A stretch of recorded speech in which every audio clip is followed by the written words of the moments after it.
Crowfoot. My name is Bob Walker, and I'm a county commissioner, and I represent Grant and Otto townships.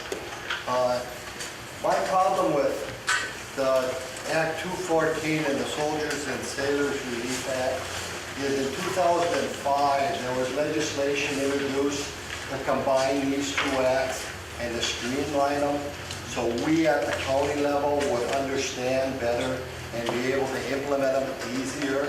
That done in committee. Is there any movement at this time to bring those back out and to define them a little bit stronger for us and to reintroduce them so we have a better handle at the local level when we're going before the voters and we have something come up to us? Mr. Crowfoot has been very generous to me. He's given me copies of all of these, and I've read as much of them as I can. But as a county commissioner, I'm still at a loss on which one of these acts is the most advantageous to the veterans of Oceana County. And that's where I need help before I can move forward. And I can make a decision on what works the best. Sir, I also had the privilege of chairing the committee in 2005.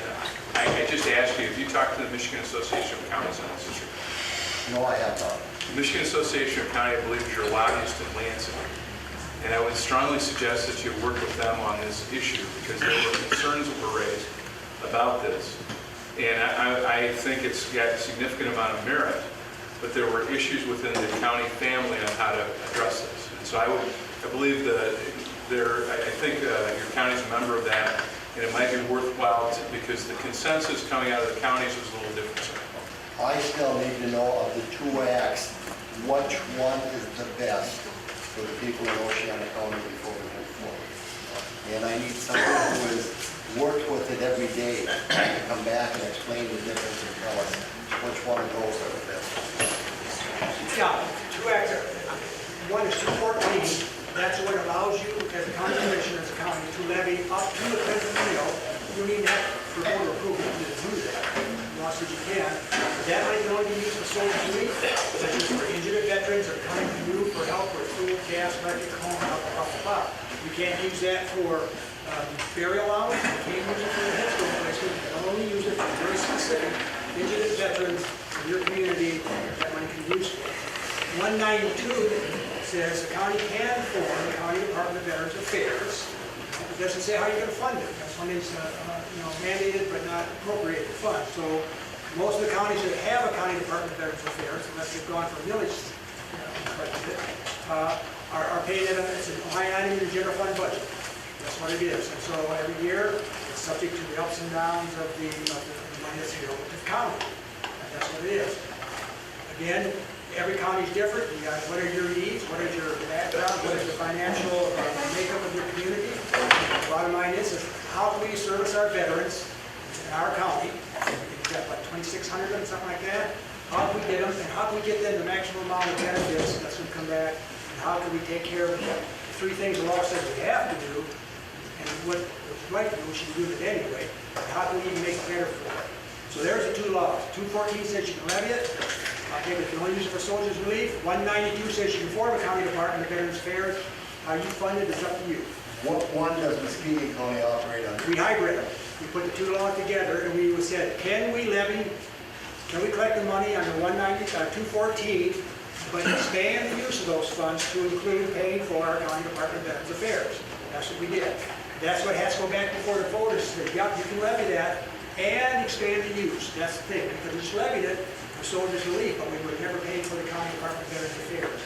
The year 1994, the county had set aside Muskegon $54,000 in general fund budget for veterans programs. That year alone, the burial was over $54,000. So we freed that up when they got a millage passed. And Muskegon County, we levied the 13th of the mill, which is less than the 10th. That generated $348,000. That's when we were operating the whole county department on it. Take care of everything. So those are the two laws, but when you want to expand the use of that money, you've got to ask the voters' approval. Can we take some of those funds and pay for the administration of the county department? So, David, was that a special millage then? Ours? that you voted on? So it was a special millage, it was new millage, new tax dollars. No, no. Well, it actually was, because the county had never collected the money. Okay, Our so county it was never in collected- addition to what the county was Yes. already collecting. It was new tax dollars, new millage, Yep. which is why you had to vote. So you didn't ask the voters just whether you could use Yes, that we money, did. you No, you we also did. levied new millage. So we asked them, can we collect up to a tenth of a mil, which 214 says we can. Uh-huh. But what the difference was, if we use some of that money, instead of just soldiers relief, can we use some of that money to pay for the administrative costs of our county department of Veterans Affairs? That's why we had to ask. Okay, I guess I'm not clear though, because then that was still part of the general fund, so then the general fund was reduced by that amount, the general fund millage, or was that additional millage? That's where I'm This was confused. additional millage. Okay, it was new millage. Okay. 077. New millage. 113 to So where 1. does the sailors relief in Ocam County? We, right now, we don't do any of the levy, but we appropriate $20,000 for the Soldiers and Sailors Relief Commission every year, and then our veterans burial benefits is about $5,000, and then there's the headstone. So we pay about $25,000 to $27,000 a year for the veteran. That ain't much. And what would a tenth of a mil generate through the county? Yeah. What did we talk about, David? Answer the question. A million, right? $20,000. A tenth of a mil. It's a Comes million. out $107,000. 107,000. So if you wanted to collect the full tenth of a mil, and then the voter said, go ahead and do it, you would have $100,000. Right, but isn't that taken from what our general millage is now? So we would reduce You the... don't have a millage right now, you're taking out your general. Well, see, that's where it's unclear in the law, whether that's a new millage or whether that we'd have to reduce our current county You aren't collecting allocated. anything. You're on. Okay, so that's new millage, okay. Yeah, you're paying 3 obligated things that state that on your general fund, because you don't want to collect this money that they said you could, so you're just putting the bill on your general fund budget. Right. What we're saying is here's an opportunity to ask the people in Oceana County, can we collect the tenth of a mil, generate $100,000 and put a first-class county department of Veterans Affairs and meet all the needs for your headstone placement, your burial, and then you just freed up your general fund $70,000, where it's $30,000. Also, that $100,000 would be about $6.60 per household in Oceana County. A year. Per year, for the average household. And the veteran's not worth a meal at McDonald's. That's how we sold it. Not worth a meal at McDonald's once a year. My goodness, what are we serving? Right. And I'll guarantee you, and I'll bet you $1 that they will pass it with Connie. I'll bet you $1 will pass it. That's nothing in the scheme of stuff for what you're going to be able to do for your vets, and everybody's going to win by it. You know. And I tell you what, the voters were not a recruit. We've done this twice. If we were blowing smoke up them from your scheme, there's some sharp people out there. This is a good deal for your community. It's a good deal for the veterans. So.